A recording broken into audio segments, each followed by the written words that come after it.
Book of Heaven, Volume 25, Part 8. February 10th, 1929. One who lives in the divine will lends to it her nothingness emptied, that the Fiat uses as the space in which to exercise its creation. I was praying my round in the creation to follow all the acts that the divine Fiat had done and is continuing in it. Not only this, but my poor mind kept tracing everything that the divine volition had done in Adam and in all generations, before and after the redemption. It seemed to me that all the acts done by the divine will, both in the creation and in creatures, were more than sons, that I was to follow, embrace, and make my own. And even though I was doing that, my poor heart could not help feeling the tortures of the privation of my highest good, Jesus. And he, moving in my interior, told me, "My daughter, courage, in one who lives in my divine will and follows its acts. My Fiat continues its creation, and in each of its acts that she follows, it assumes the attitude of forming its creations. And only when it sees all of its acts in the soul who lives in it, all lined up and ordered, like a new creation, and therefore a new heaven, a new sun, a sea more beautiful, a flowering more surprising, then is my divine Fiat content. And then, since the act of creating man was the most beautiful, the most tender, done in an ardor of love, the most intense, it wants to repeat over the creature who lives in my volition the acts that we did in the act of creating man. And oh, how my Fiat puts itself in feast in repeating its acts, because only in one who lives in it can it have its act of always creating things that it has done as well as new things. In fact, the soul lends to it her nothingness emptied, that my volition uses as the space in order to create what it wants, almost as it used the void of the universe in order to extend the heavens, to create the sun, to put boundaries to the sea, so that the earth might form its beautiful flowerings. And this is the reason why you go around in the acts of my Fiat, and as though many waves of light pass through your mind, in which you follow and feel, impressed into yourself, like many scenes, the creation, man in the act of being created, the Queen of Heaven in the act of being conceived, the Word descending, and many more acts done by my will. It is the power of my creating Fiat that wants to always do, always give, without ever ceasing. Therefore be attentive, for this is about something too great, no less than your having to remain in the act of undergoing the continuous act of my creating will. It will feel it has not completed its work in you if it does not see all of its acts enclosed in your soul as the attestation and triumph of its reigning in you. Therefore all its attention is in looking at whether all of its acts have life in you. And do you know how these acts are created in you? As for you, by calling them, recognizing them, and loving them. And my volition, by pronouncing its Fiat over your call and over your love, forms the life of its acts in you, and the continuity of its work in you is such that it does not stop even in seeing you tortured by the pain of my privation, because it has much to do, and therefore it moves on. And I let it do so, because you and I must give primacy to our volition in everything, for the just triumph of its cause, and to give it the field, in order to form its kingdom.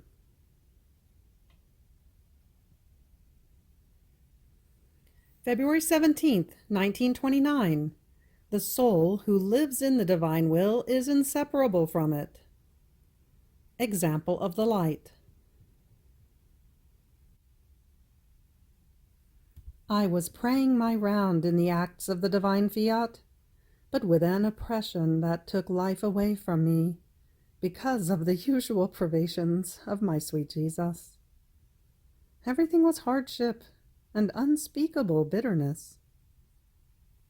It seemed to me that that divine will which was giving me life, and that possesses immense seas of light, of joy, of happinesses without end, was crossed for me by clouds of oppression and of bitternesses, because of the privations of him whose absence now, after I had lived and was raised together with him for such a long time, forms for me the clouds to embitter for me the light and the happiness of his very divine will.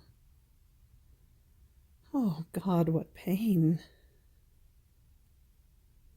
But while I was following the acts of the divine fiat in this state, my beloved Jesus, just barely moving in my interior, told me, "My daughter, courage! Do not oppress yourself too much. You must know that one who lives in my divine will is inseparable from it and from me. My will is similar to the light that contains light, heat, and colors, that, though distinct among themselves, are yet inseparable. The light cannot exist, nor have life without the heat. The heat cannot have life without the light. And the colors are formed by the strength of the light and of the heat. One cannot be without the other. One is the life. One is the strength. The light, the heat, and the colors begin their life together. They continue it without ever separating. And if they have to die, all in one blow, they end their life. Such is the inseparability of the soul who lives in my divine will. She is inseparable from me and from all the acts of my divine fiat. She enters into the life of the light and of the heat of my divine volition, and acquires the life of its light and of its heat. And since its incessant act can be called the multiplicity and infinity of its acts, the colors that my divine will produces, the soul forms one single act with it. You must know that the inseparability of one who lives in my divine volition is such and so great, that when the eternal wisdom created the heavens, the sun, and the whole universe, you were together with me, and were flowing in my divine fiat, like light, heat, and colors. I would have been so very wary of doing even a single act of my will without my little daughter or one who lives in it. It would be as if I were lacking the strength of the light, of the heat, and of the colors. This I cannot lack, and therefore you are inseparable from me. So courage, and do not oppress yourself." On hearing this, I said to him, "My love, if it were so, that in all the acts of your divine will I was there too, in the middle. Before sinning, Adam possessed your fiat, and so when he sinned, I was there too, and this I would regret." And Jesus added, "My daughter, you must know that in my divine will there is the permissive act and the wanted act. In the fall of Adam, there was the permissive act, but not wanted by it. And in the permissive act, the light, the heat, and the multiplicity of colors of my divine will place themselves aside and remain untouchable, without meddling in the human act. On the other hand, in the wanted act, they form one single act and one single thing. Does the light of the sun become stained because it passes over rubbish? Certainly not. Light remains always light, and rubbish remains rubbish. On the contrary, the light triumphs over everything and remains untouchable by anything, regardless of whether they trample upon it or whether it invests the dirtiest things, because things extraneous to light do not enter into its life of light.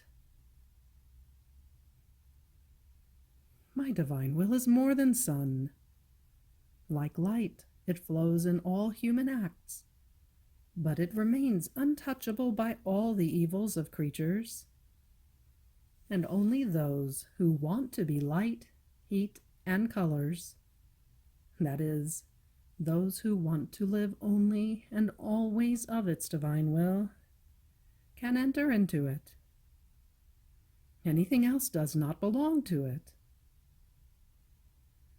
Therefore, you can be sure that you did not enter into the fall of Adam, because his fall was not an act of light, but of darkness, and one shuns the other.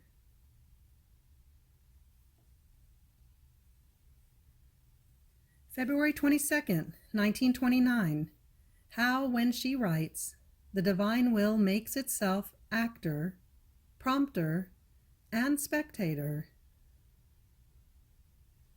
Ordinary and extraordinary order that the divinity has in the creation. While being in the highest bitterness of the privation of my sweet Jesus, I was writing what is written above, and although I was doing it with incredible effort, given the state I was in, yet I wanted to do it, to give as though the last attestation of homage to that fiat that with so much love had manifested itself to me. And now, though it is so brief in his speaking, I do not want the tiny little drops of light that it manifests to me to be lost. Who knows, I was thinking to myself, whether this might not be the last little drop of light that I put on paper. But while I was thinking this, my beloved Jesus came out from within my interior, and throwing his arms around my neck, he clasped me so very tightly in his arms, and told me, "My daughter, as soon as you began to write, I felt myself being drawn so strongly that I could not resist, in such a way that, as my fiat overflowed from you, it put me out in order to direct, while you write, what I have manifested to you about my divine volition. This is a commitment. It is a sacred and divine right that it has. to be the actor, the prompter, and the spectator while you write, so that everything may be light and surprising truths, in a way that the divine characters of my will may be known in clear notes. Do you think that you are the one who writes? No, no, you are nothing other than the superficial part. The substance, the primary part, the prompter, is my divine will. And if you could see the tenderness, the love, the yearnings with which my Fiat inscribes its life on these papers, you would die consumed with love.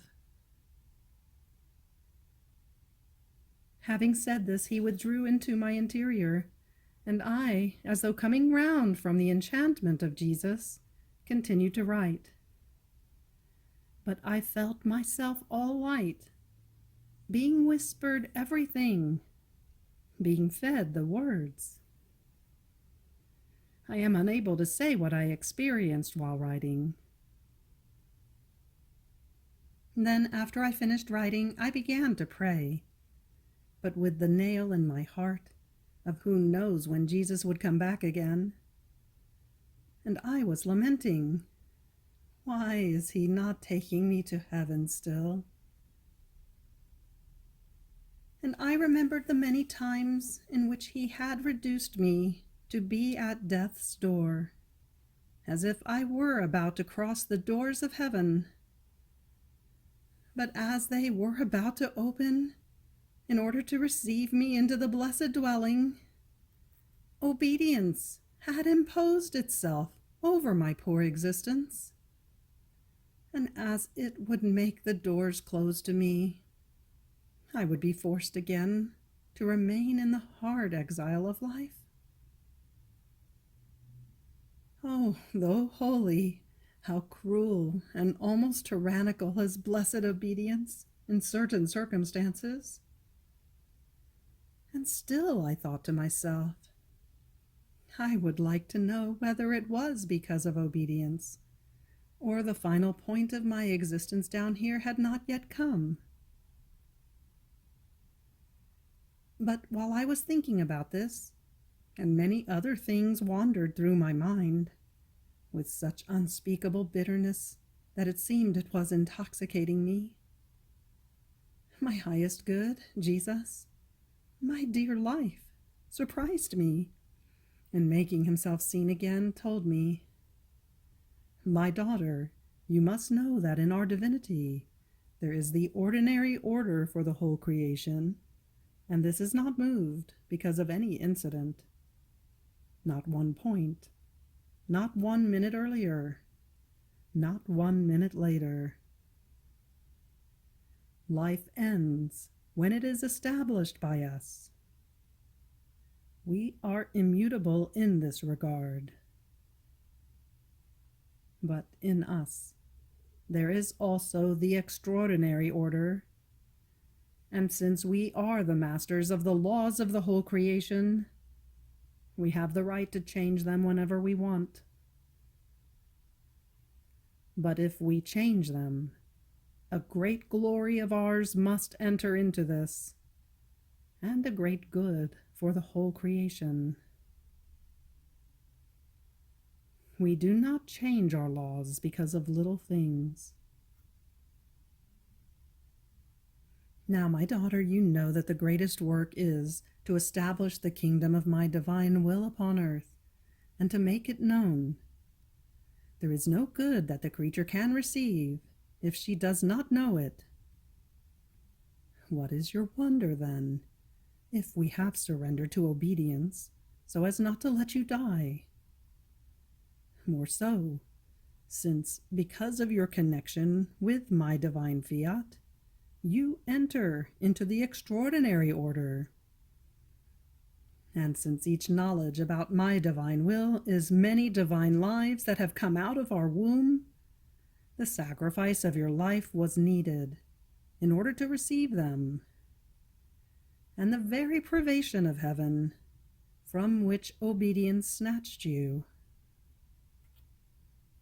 In addition to this, since my divine will, its knowledges, its reigning, are not only the greatest good for the earth, but the complete glory for the whole of heaven.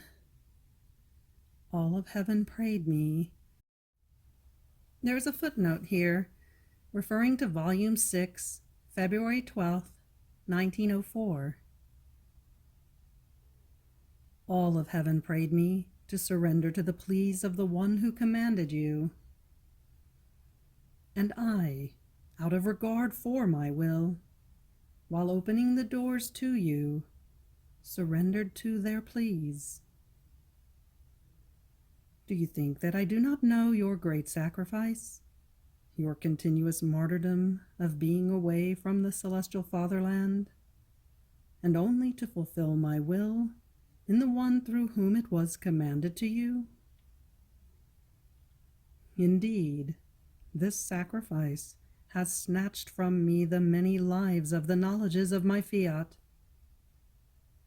And then a soul was needed who would know heaven and how my divine will is done in the celestial dwelling, in order to be able to entrust to her its secrets, its story, its life. And by appreciating them, she would make them her own life, and would be ready to lay down her life so that others might know a good so great. Jesus kept silent, and I, feeling in suffering, was lamenting and reproaching Jesus, for he would not take me to heaven. And he, "Courage, my daughter. There is just about a little left for the writings on my divine Fiat. My very silence says that I am about to complete the great manifestations of the gospel of the kingdom of my divine will. So I did in the kingdom of redemption. During the last days of my life, I did not add anything else. On the contrary, I hid myself. And if I said anything, it was a repetition, in order to confirm what I had already said. Because what I had said was sufficient, so that all might receive the goods of being redeemed. It was up to them to take advantage of it. So it will be for the kingdom of my divine will. Once I have said everything, in such a way that nothing may be lacking, in order to be able to receive the good of knowing it, and to be able to possess all of its goods, then I will have no more interest in keeping you on earth. It will be up to them to take advantage of it.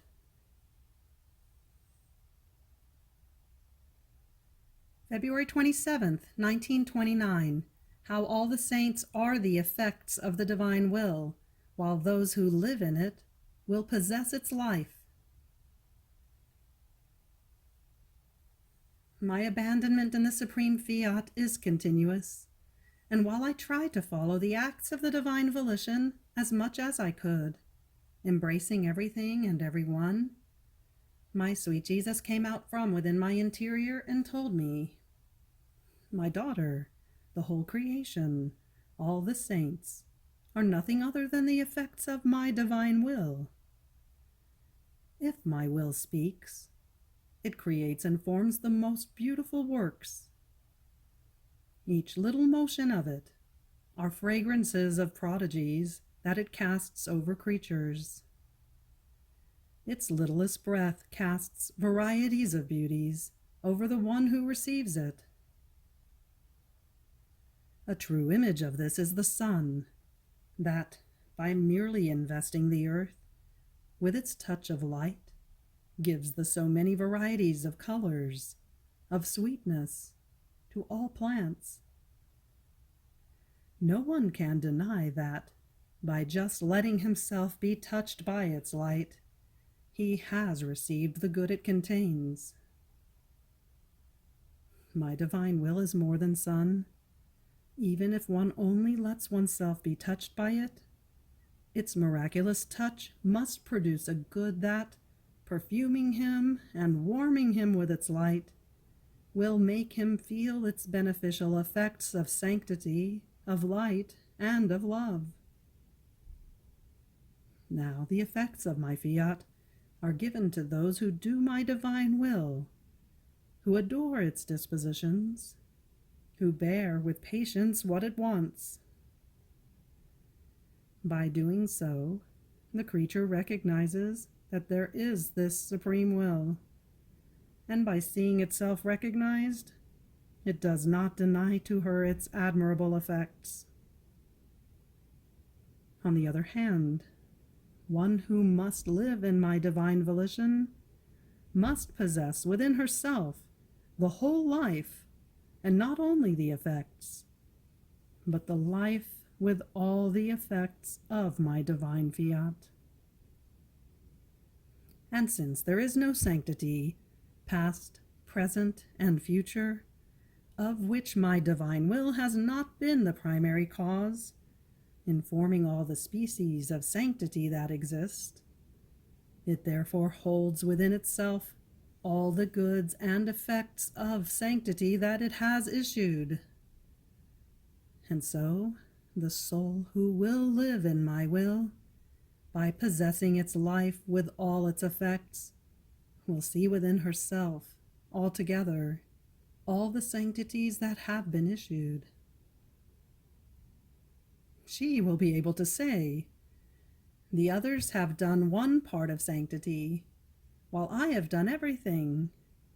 I have enclosed everything within myself of all that each saint has done." Therefore, the sanctity of the ancients, that of the prophets, that of the martyrs, will be seen in her. The sanctity of the penitents, the great sanctities as well as the small ones, will be seen. Not only this, but the whole creation will be seen portrayed in her. In fact, my divine will loses nothing by issuing its works. On the contrary, while it puts them out, it holds them within itself as primary font. Therefore, for one who lives in it, there is nothing that my divine volition has done or will do of which she will not have possession. What enchantment and amazement would it not be if a creature could enclose within herself the whole sphere of the sun with all of its light? Who would not say that she contains all the effects, the colors, the sweetness, the light that the sun has given and will give to all the earth and to all plants, big and small? If this could be, heaven and earth would be astonished, and all would recognize that each of their effects that they possess are enclosed in that creature who possesses the sphere of the sun, that is her life, with all of its effects. But, humanly speaking, this could not happen, because the creature would not be able to contain either the power of all the light of the sun, or that of its heat. She would be burned, nor would the sun have the virtue of not burning her. On the other hand, my will has the virtue of enclosing itself, of making itself smaller, of expanding itself. However it wants to make itself, so it does. And while it transforms the creature into itself, it preserves her alive,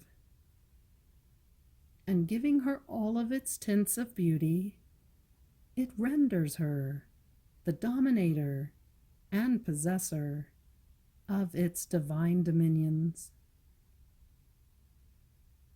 Therefore be attentive, my daughter.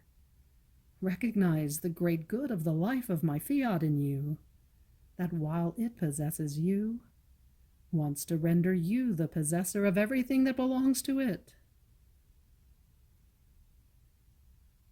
After this he added, My daughter, one who lives in my divine volition, never moves from the ways of her Creator and from being our repeater. That while our essence is one the will, one the life, one the love, one the power, we are yet three distinct persons. In the same way, for the soul who lives in it, one is her heartbeat, and in each heartbeat she forms three acts.